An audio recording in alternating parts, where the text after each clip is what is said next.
반갑습니다. 이번 시간에는 항공정비사 비행기 면장 세 번째 모의고사의 마지막 과목인 전자전기 계기에 대해서 문제 리뷰를 해보도록 하겠습니다.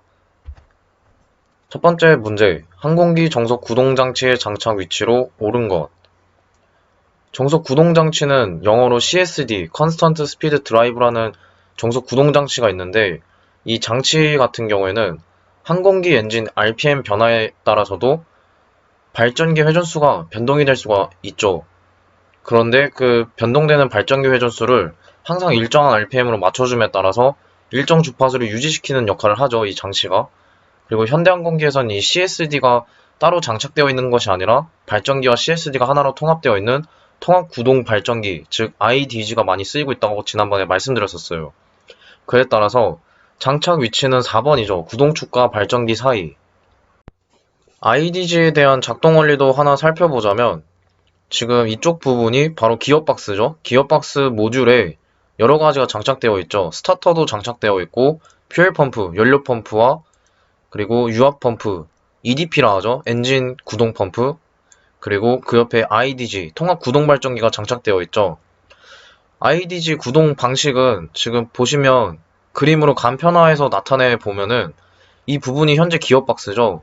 기어박스에 이렇게 다양하게 보기류들이 장착되어 있고, 스타터로부터 동력이 전달되면 HDS, 호리즌 드라이브 샤프트라는 축에 의해서 축 동력이 이 수직축으로 전달이 되죠. RDS, 레디얼 드라이브 샤프트라 불리는 이 수직축으로 전달이 되고, 그에 따라서 N2 샤프트와 회전을 하죠. 그 이후에 N2 샤프트가 15에서 20% RPM에 도달이 되면 그 구동력에 의해서 기어박스에 장착되어 있는 보기류가 구동되기 시작해요. 그러면 이런 보기류들이 하나씩 움직이겠죠. 그에 따라서 유압도 생성하고 연료도 생성하고 그리고 윤활유도 생성을 하겠죠. 이 펌프가 다 장착되어 있기 때문에. 그리고 여기 IDG 바로 통합구동 발전기에 의해서 항공기 주 전원인 115V 33-400Hz 전원을 생성을 해요. 그 방식을 또 간단히 나타낸 그림이 여기에 나오죠. 엔진의 구동축에 의해서 기어박스로 전달이 되고 기어박스에 IDG가 장착되어 있기 때문에 그 IDG 내부에는 CSD와 제너레이터가 연결되어 있다는 거. 그에 따라서 엔진 RPM의 변동에 따라서도 항상 CSD를 통해서 정속으로 유지시켜주죠, 발전기를. 그러면 일정 주파수도 생성되는 그런 원리. 이 작동 원리도 구술에서 나오기 때문에 기본적으로 잘 숙지해 두시면 되겠습니다. 항공기 통신기기의 사용 목적 중 틀린 것. 바로 4번이죠. 4번처럼 통신 사용을 하지 않는다 그랬죠. 이러한 통신기기는 국제적으로 다음과 같이 규격이 정해져 있고, 그 중에서도 조난통신과 긴급통신은 우측에 비상위치 송신기 내용이 있어요. 이 내용도 시험 문제에 나온다고 지난번에 말씀드렸죠. 바로 ELT, Emergency Locator Transmitter라 불리는 비상위치 송신기라는 장치가 있는데, 이 장치는 항공기가 조난당했을 때 해당 항공기의 위치를 다른 항공기나 혹은 다른 기지국으로 알려주기 위한 그런 장치죠. 그에 따라서 민간 항공기에서는 121.5MHz, 그리고 군용 항공기에서는 243MHz, 위성을 이용한 전파 송신은 406MHz의 전파를 사용한다 말씀드렸죠. 그에 따라서 이 내용도 시험 문제에 나오기 때문에 이 사항에 대해서도 잘 숙지해 두시면 되겠습니다. 다음 중 전하를 측정할 때 쓰이는 단위, 바로 4번이죠. 쿨롱.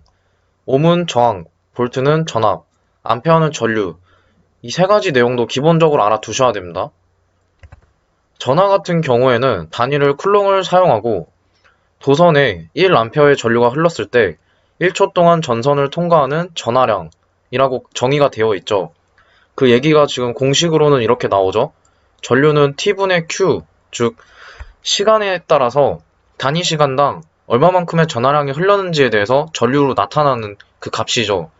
지금 그림에도 나오죠. 도선 내부에 이만큼의 전자가 흘렀을 때 그 도선에 있어서 전류가 1초 동안 얼마만큼의 양의 전하가 흐르는지를 나타내는 거예요. 그에 따라서 전류의 세기를 나타내는 거죠. 지금 여기 강조 표시된 부분도 시험 문제에 나오기 때문에 이 부분에 대해서도 잘 숙지해 두시면 되겠습니다. 디지털 컴퓨터에 기본적으로 쓰이는 진법. 매우 간단한 문제죠. 디지털, 즉 0과 1로 이루어진 이진수를 많이 쓰이죠. 항공기 수평상황 지시계 HSI라 불리는 이 계기는 자이로의 어떤 특성을 이용한 것인가? 바로 2번이죠. 강직성. 계기 그림은 지금 왼쪽 그림을 보시면은 이 왼쪽 그림과 같이 항공기의 방위각을 나타내줘요. 그에 따라서 우측 상단에 있는 이 그림처럼 항공기가 현재 위치에서 방위각의 변화가 얼마만큼 발생이 됐고 그 방위각을 어디로 비행하는지에 대해서 나타내주죠. 그에 따라서 방향을 알려주는 그런 계기인데 이 계기는 내부에 보시면 이런 팽이와 같은 물체가 있어요. 이 물체를 바로 자이로스코프라 부르는데 이 자이로스코프의 로터 부분이 계속 회전하게 되면 이 가운데 축 부분이 항상 일정한 방향을 가리키게 돼요. 이러한 성질을 바로 강직성이라 하죠. 강직성. 그에 따라서 항공기의 그 세로축과 평행하게 축이 놓여져 있죠. 그에 따라서 항공기가 좌나 우로 요잉 모멘트가 발생이 되면 그 왼쪽이나 오른쪽으로 발생된 그 변화량을 이 가동부를 통해서 작동시켜서 계기에 나타내죠. 그에 따라서 이렇게 항공기 계기가 움직이는 거죠. 이러한 작동 원리와 강직성에 대한 이 내용도 시험 문제에 나오기 때문에 이 부분에 대해서도 꼭 잘 알아두셔야 됩니다. 직류 발전기에서 기전력을 높이는 방법이 아닌 것. 지금 해당되는 답안은 3번이죠. 자극 전면의 유효 자속을 감소시키면 기전력은 감소되죠. 공식으로도 알 수 있어요. 이 방법은 지금 도체 한 개에 유기되는 전압, 즉 유도기전력의 공식이 나타나 있는데 바로 지금 60분의 P는 극수죠. 극수. 발전기의 극수. 그리고 극당 자속수. 여기 나오죠. 지금 자속을 감소시킨다는 틀린 말이죠. 왜냐? 전압과 자속의 수는 비례하죠. 공식에 따라서. 그리고 회전수도 증가시켜야 전압도 더 높아지고.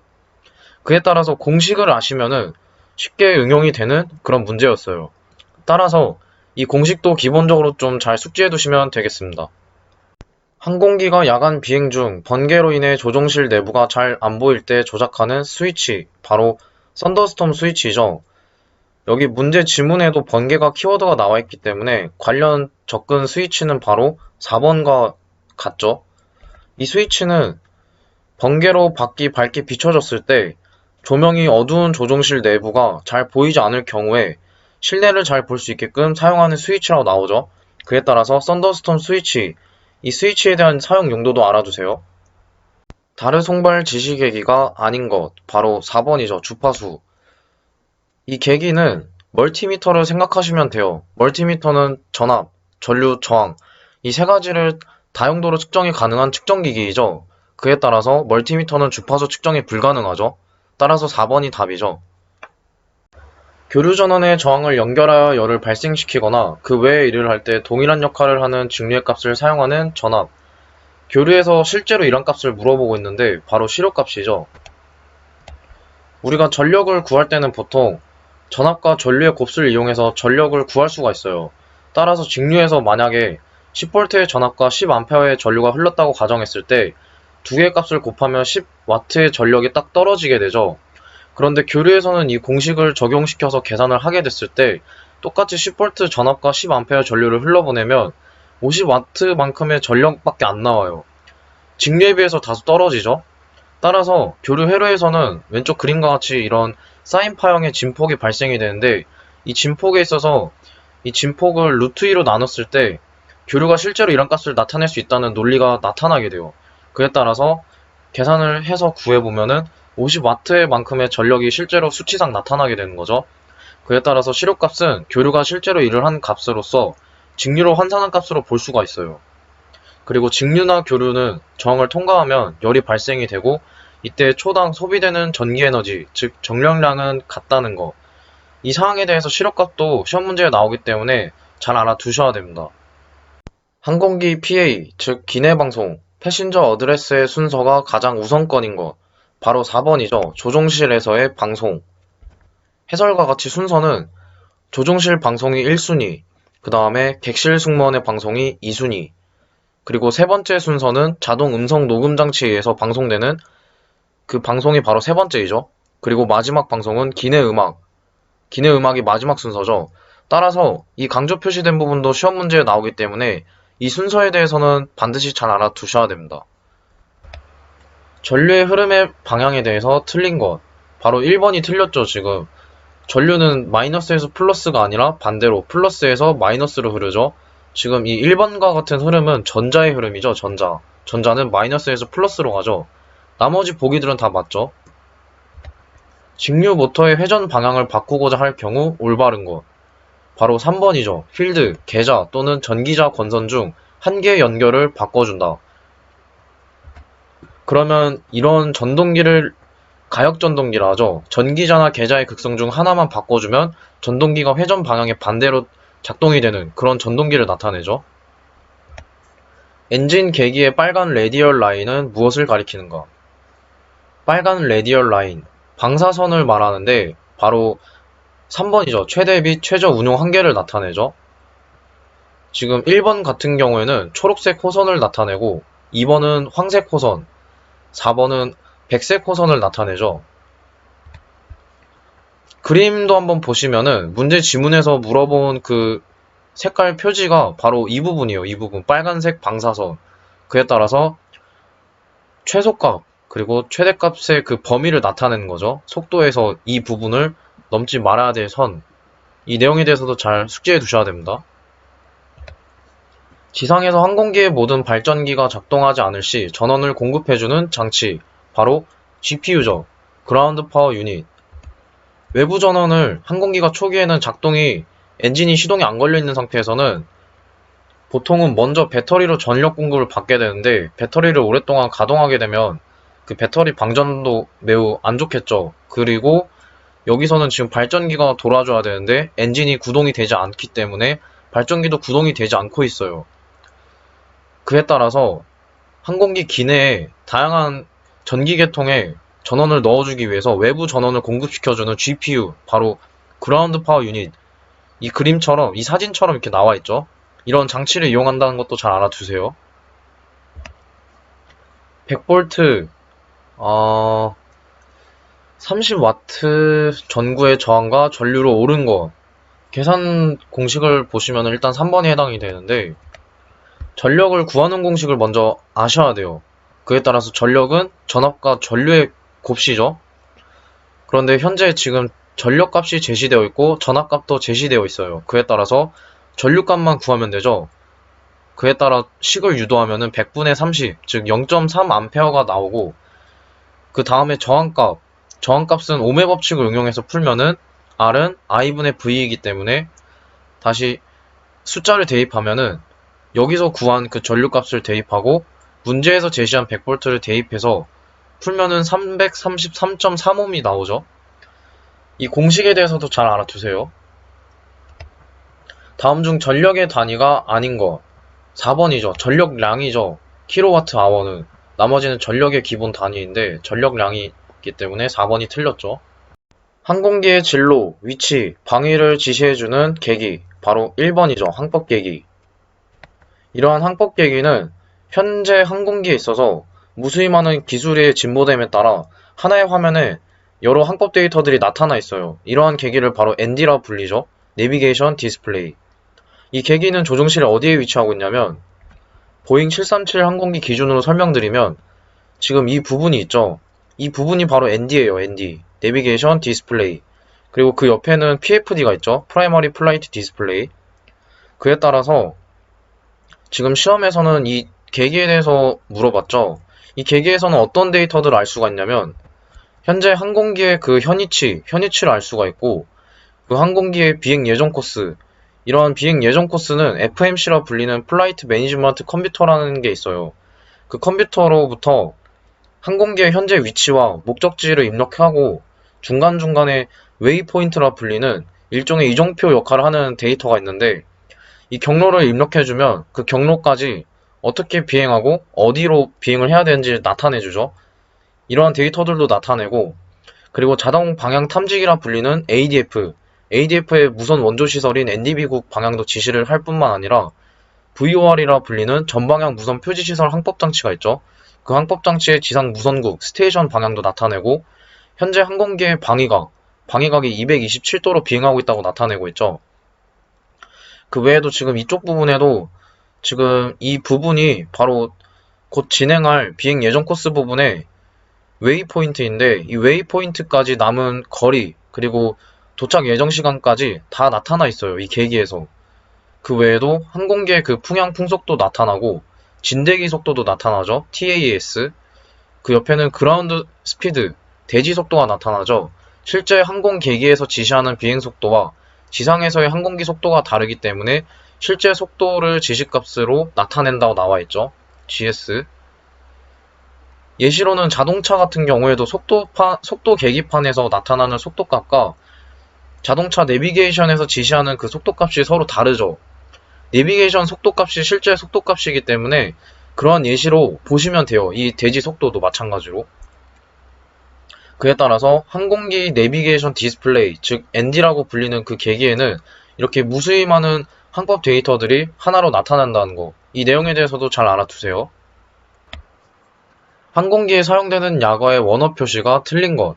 바로 1번이죠. PFD 방금 말했죠. Primary Flight Display라고. 나머지는 다 맞죠. 전자전기 계기 과목은 이렇게 원어를 좀 잘 알아두셔야 돼요. 원어를 묻는 문제가 간혹 있기 때문에 그 외에도 추가 사항으로 ND와 ESDS도 시험 문제에 나오기 때문에 이 사항에 대해서도 잘 알아두시면 되겠습니다. 다음 중 에코 현상이란 바로 3번이죠. 송신 안테나에서 발사된 전파가 수신 안테나에 도달하는데 약간씩 차이가 생겨 같은 신호가 여러 번 반복되는 현상. 예시로 들어보자면 노래방에서 마이크로 목소리를 낼 때도 마이크에서 제 목소리가 여러 번 반복되는 그런 현상이죠. 바로 그런 현상들이 에코 현상이죠. 이 에코 현상에 대해서도 기본적으로 잘 숙지해두세요. 다음 중 전압을 필요로 하는 계기, 바로 2번이죠. 속도계. 그림을 보시면 보잉 737 항공기와 같이 보통 대형기는 좌우측으로 노즐에 있던 부분에 피토튜브와 스태틱 포트가 장착되어 있어요. 이러한 장치는 항공기에 있어서 속도계, 승강계, 고도계의 정보를 제공해주기 위해 압력을 측정하는 센서로 쓰이고 있죠. 또한 이 그림에서 현재 속도계만 유일하게 피토튜브와 스태틱 포트 두 개가 연결되어 있는데 피토튜브로부터 전압을 측정하고 스태틱 포트로부터 정압을 측정하여 공급받으면 베른의 정리에 의해서 베른의 정리는 기본적으로 정압 플러스 동압은 전압이죠. 이때 동압을 남겨두고 식을 이항하게 되면 동압은 전압과 정압의 차압이 되죠. 그에 따라서 속도계 내부에 이러한 동압이 작용하게 되고 그 원리에 의해서 공함이 수축 팽창을 이룸에 따라 항공기의 속도값을 지시해주죠. 또한 이러한 계기를 바로 항공에서는 피토스태틱 시스템 계기라 불리죠. 이에 따라서 속도계, 고도계, 승강계가 어떤 압력을 사용하는지 그리고 어떤 공함으로 작동하는지에 대해서도 알아두셔야 됩니다. 이 그림에서도 나와 있듯이 항공기 계기 내부에 공함들이 장착되어 있고 속도계와 승강계는 다이어프램을 사용하고 있죠. 고도계는 아네로이드를 사용하고 있죠. 이러한 공함은 압력을 이용해서 기계적인 변이로 변환해주는 장치인데 방금 본 그림처럼 압력이 들어오고 나감에 따라서 공함 또한 수축 팽창을 이루게 되겠죠. 이에 따라 계기 가동부를 작동시켜서 지시바늘을 움직여주는 원리로 작동하게 되는 거죠. 이 계기의 작동 원리에 대해서도 구술시험에서도 나올 수 있기 때문에 기본적으로 이 사항에 대해서도 숙지해 두시면 되겠습니다. 항공기 회전 계기에 대한 설명으로 틀린 것. 회전 계기는 기관의 분당 회전수를 지시하는 계기이다. 맞는 말이죠. 가스터빈 기관에서는 압축기 RPM을 백분율 RPM으로 나타낸다. 맞는 말이고 수간부는 기계적인 각변이 또는 직선 변이를 감지하여 전기적인 신호로 변환한다. 틀렸죠. 지금 이 3번에 해당되는 내용은 바로 원격 지시 계기를 나타내죠. 오토신과 마그넷신이 이런 원리를 이용하기 때문에 회전 계기와는 전혀 상관이 없는 보기죠. 4번은 맞는 말이죠. 그에 따라서 해당되는 답안은 3번이죠. 항공기에서 36A 용량의 배터리에 60A인 전류를 부하에 공급하면 방전 가능한 시간은 얼마인가? 여기서 암페어아워는 배터리의 기본 단위이자 용량의 단위이죠. 현재 지금 암페어아워, 즉 전류 곱하기 시간을 합산하면 배터리 용량 값이 나오는데 전류의 값이 제시되어 있죠. 그런데 시간은 보기에서 분으로 제시되어 있기 때문에 시간을 곱하는 것이 아니라 그 시간은 1시간이 60분이기 때문에 60분의 1을 곱해줘야 돼요. 그에 따라서 60 곱하기 60분의 1을 하면 1이 남기 때문에 36분 정도 사용할 수 있다는 소리죠. 따라서 방전시간 공식 간단하죠. 암페어, 전류값 곱하기 시간이기 때문에 60분의 1을 서로 곱해서 1이 남게 되고 결국은 36분 정도 사용할 수 있다는 거. 간단한 내용이기 때문에 이 사항에 대해서도 잘 숙지해 두시면 되겠습니다. 정전기 민감 부품 ESDS 품목을 정전기로 인한 피해를 방지하고자 정비사의 몸에 저장된 정전기를 제거하기 위한 가장 일반적인 방법, 바로 2번이죠. 리스트 스트랩. ESDS 품목은 보통 우측 사진처럼 반도체를 말하는데, 이러한 반도체는 항공기 전기 계통이나 혹은 항법 계통, 그 외 계기 계통이나 다양한 전자장치들에 있어서 많이 쓰이죠. 그런데 이러한 반도체는 정전기에 매우 민감하고 훼손되기가 굉장히 쉬워요. 그에 따라서 작업자들이 사용할 부품이 ESDS 품목인지에 대해서 쉽게 식별할 수 있도록 좌측 사진처럼 라벨들이 붙어있죠. 그리고 ESDS 품목을 운반하기 위한 방법이 두 가지가 있는데, 그중 하나는 우측 사진처럼 전용의 운반 용기인 컨덕티브 컨테이너 박스를 이용해서 여러 개의 회로들을 넣어서 운반하는 방법이 있어요. 또한 이 컨테이너 박스 겉에도 ESDS 주의 요한 표시가 써있죠. 나머지 한 가지는 특수 재질로 이루어진 포장 재료인 컨덕티브 백을 이용해서 ESDS 품목을 운반하는 데도 사용을 해요. 그리고 문제에서 요구했던 가장 일반적인 방법인 정비사들 손목에 착용하는 리스트 스트랩 실물이 나와있죠. 이 부분에 손목을 착용하는 부분인데, 끝에 이 집게 부분을 통해서 항공기 동체나 그라운드 포인트에 연결시켜 놓으면 정비사들 몸에 저장되어 있던 정전기가 모두 빠지게 돼요. 예시로 자동차 주유소에 가시면 주유 전에 정전기 패드에 제 손을 갖다 댔을 때 제 몸에 있는 정전기가 빠져나가 미리 화재를 발생하는 방지하는 행동들이 있죠. 이러한 예시가 있죠. 마찬가지예요. 정비사들 또한 ESDS 품목 취급에 더욱더 안전하게 할 수 있게끔 도움을 주죠. 이 사항에 대해서도 필기시험과 구술시험에서도 출제되기 때문에 잘 알아두셔야 됩니다. 항공기 전력 분배 계통에 대한 설명 중 잘못된 것. 지금 문제 지문이 상당히 어렵죠. 난이도 상문제에 해당되는 유형인데, 하나씩 지문을 보시면 버스 있죠, 버스. 버스는 일종의 전기가 흐르는 통로라고 보시면 돼요. 따라서 엔진 제너레이터, IDG를 말하죠. 통합 구동 발전기. 그 제너레이터로부터 나온 전기 에너지를 로드에 분배하는 역할을 수행한다. 맞는 말이죠. 일종의 통로 역할이기 때문에 맞죠. 2번, 컴포지트 항공기, 복합 소재로 이루어진 항공기를 제외한 나머지 항공기에서 버스로부터 로드까지 전력 공급에는 싱글 와이어 시스템을 사용한다. 맞죠? 단선식 계통을 사용하는데, 이 싱글 와이어 시스템은 항공기 배선 무게 감소를 목적으로 사용하는 방식으로서 플러스 부분을 도선을 사용하고 마이너스 부분을 기체 구조물을 이용한 단선식 방식이에요. 따라서 지금 2번 지문도 맞는 말이죠. 3번, 버스는 AC, DC, 교류와 직류, 그리고 좌측과 우측, 에센셜, 넌 에센셜 버스로 세분화된다. 맞는 말이죠. 지금 이렇게 분류가 되고, 에센셜은 배터리나 APU로부터 공급되는 전력 버스 라인을 나타내고, 넌 에센셜 버스는 그 외 나머지 제너레이터로부터 공급되는 전력 버스 라인을 나타내요. 따라서 세분화되는 건 맞죠. 마지막으로 4번, 레프트 AC 버스가 기체와 쇼트가 났을 때 전력 복구를 위해 우측 AC 버스로부터 전력이 자동으로 공급된다. 틀렸죠? 지금 기체가 항공기 전기 계통과 쇼트가 났는데 파워 복구를 위해서 우측 AC 버스로부터 자동 공급을 해버리면 화재가 발생이 돼요. 따라서 4번 틀렸죠. 이렇게 되면 굉장히 위험하기 때문에 말도 안 되는 얘기죠. 지금 737 항공기 교류 전원 계통인데, 우선 보통 항공기가 엔진이 구동되면 IDG가 구동이 되죠. 그에 따라서 IDG로부터 항공기 주 전원인 115V 3400Hz가 공급이 되면 이때 제너레이터 스위치를 켜요. 키면은 G10이라 불리는 제너레이터 서킷 브레이커가 발전기와 트랜스퍼 버스 회로를 서로 연결시켜 주도록 회로를 만들어 주는데, 이때 115V 전원이 트랜스퍼 버스를 거쳐서 들어오게 되면 필요로 하는 계통으로 각각 공급을 해줘요. 그에 따라서 갤리, 객실 승무원분들이 사용하는 주방이죠. 조리실. 그 부분에 있어서 사용할 수 있도록 전기를 공급해주고, 115V AC 메인 버스 나와있죠. 이 부분을 통해서 항공기의 각각의 교류 전원을 사용하는 곳에 곳곳에 다양하게 분배를 또 해주죠. 그리고 TR, 이쪽은 교류를 직류로 바꿔주는 그 직류 계통과 연결되어 있는데, 이 부분을 통해서 교류 전원을 직류로 정류시켜서 항공기 배터리 충전기로 공급함에 따라 배터리를 방전하는 것도 방지해주죠. 그런데 지금 보시면은 좌측과 우측이 서로 연결이 안 되어 있죠. 그 중간에 그 역할을 수행하는 것이 바로 BTB라 불리는 버스 타이 브레이커라는 장치가 있는데, 만약에 좌측 IDG가 페일되면 이쪽에서 GCB가 회로를 차단시켜요. 회로를 오픈시킨다죠. 전기 회로에서는. 이 서킷 브레이커가 회로를 오픈시키면 공급이 더 이상 안 되는데, 이때 이 부분은 전력이 끊기겠죠. 그러면 이때 BTB 1, 2가 회로를 서로 접속시켜서 IDG2로부터 전력 공급이 좌측 트랜스퍼 버스로 공급될 수 있도록 넣어주죠.